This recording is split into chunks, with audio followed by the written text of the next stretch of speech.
عنوان ہے محبت رسول صلی اللہ علیہ وآلہ وسلم۔ عالی مرتبت حاضرین، محبت کے لفظ سے ہم میں سے ہر کوئی شخص آشنا ہے، اور جب ہم نے یہ لفظ سنا بھی نہیں تھا، اس کے مفہوم سے ہم تب بھی آشنا تھے۔ ہم نے ماں کی آغوش میں محبت کے بڑے رنگ دیکھے، بہن کی لوریوں میں پیار کا ترنگ دیکھا، ہم نے باپ کی آغوش میں محبت کو ہمکتے ہوئے دیکھا، ہم نے محبت کو اپنے اطراف کے اندر پھیلے ہوئے بچپن سے ہی دیکھا ہے۔ اس کے مفہوم سے ہم بہت اچھی طرح آگاہ ہیں، اور یہ ایک ایسا داعیہ ہے جو غذائے قلب ہے۔ یہ نہیں ہو سکتا کہ آپ دل رکھتے ہوں اور محبت سے آشنا نہ ہوں۔ جب دل رکھتے ہیں تو کوئی دل بر بھی ہوگا، جب دل رکھتے ہیں تو تڑپ بھی ہوگی، پیچ و تاب بھی ہوگا، التہاب بھی ہوگا، اضطراب بھی ہوگا، رت جگے بھی ہوگے، سسکیاں بھی ہوں گی، وصل کی لذتیں بھی ہوں گی، انتظار کی گھاتیں بھی ہوں گی۔ غم اگرچہ جاں گسل ہے، پہ کیا بچیں کہ دل ہے۔ غم عشق اگر نہ ہوتا، غم روزگار ہوتا۔ جب دل ہے تو پھر دل کو وہ دولت بیدار بھی نصیب ہے جسے محبت کہا جاتا ہے۔ اور دنیا کی ہر شے آباد ہوتی ہے اور اس کی آبادی کے ذرائع اپنے ہیں، لیکن دل آباد تب ہوتا ہے جب برباد ہوتا ہے۔ دل کی آبادی بربادی میں چھپی ہوئی ہے۔ قید میں پہنچا تو حاصل مجھ کو آزادی ہوئی، دل کے لٹ جانے سے اس گھر کی آبادی ہوئی۔ چیزیں ٹوٹ جاتی ہیں تو اپنی حیثیت کھو دیتی ہیں، ان کی قدر و قیمت باقی نہیں رہتی، لیکن دل ایک ایسی دولت ہے، یہ جتنا زیادہ ٹوٹتا ہے اتنا ہی عزیز تر ہوتا چلا جاتا ہے۔ تو بچا بچا کے نہ رکھ اسے، تیرا آئینہ ہے وہ آئینہ کہ شکستہ ہو تو عزیز تر ہے نگاہ آئینہ ساز میں۔ تو یہ جتنا شکستہ ہوگا، جتنا ٹوٹا ہوا ہوگا، اس قدر ہی یہ نگاہ آئینہ ساز کے اندر محبوب ہوگا، اور اس کی قدر و قیمت بڑھتی چلی جائے گی۔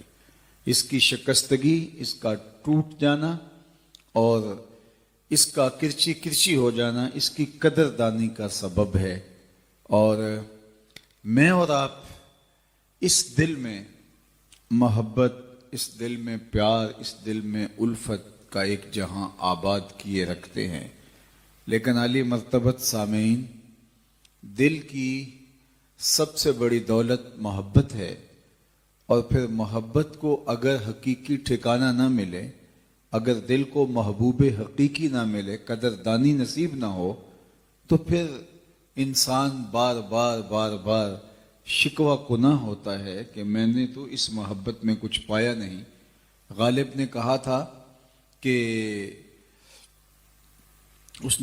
کہ عشق نے غالب نکمہ کر دیا، ورنہ ہم بھی آدمی تھے کام کے۔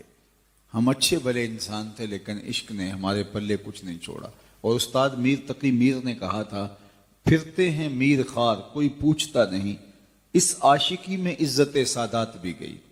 یہ ایک وہ محبت ہے جو اچھے بھلے انسان کو نکمہ کر دیتی ہے اور عزت سادات بھی لے جاتی ہے، لیکن آج ہم جس محبت کے لیے یہاں بیٹھے ہیں وہ نکمہ نہیں کرتی، عزت سادات اڑا کے نہیں لے جاتی، بلکہ وہ پستیوں میں اٹھاتی ہے اور اوج ثریا کی بلندیوں تک پہنچا دیتی ہے۔ نہیں تو بلال حبشی سے پوچھئے کہ کہاں تھا اور محبت نے کہاں پہنچا دیا۔ تو یہ نکمہ نہیں کرتی، یہ اوج ثریا کی بلندیوں تک پہنچاتی ہے۔ وہ بلال جس کو اس کا آقا مارتا تھا، جب زور اور ظلم کرتا تھا، اور اگر وہ جوتے دھوپ سے اٹھا کے چھاؤں میں رکھ دیتا تو آقا اس پہ بھی کوڑے مارتا کہ تو نے مجھے پوچھا کیوں نہیں۔ لیکن پھر جب دل حقیقی آماجگاہ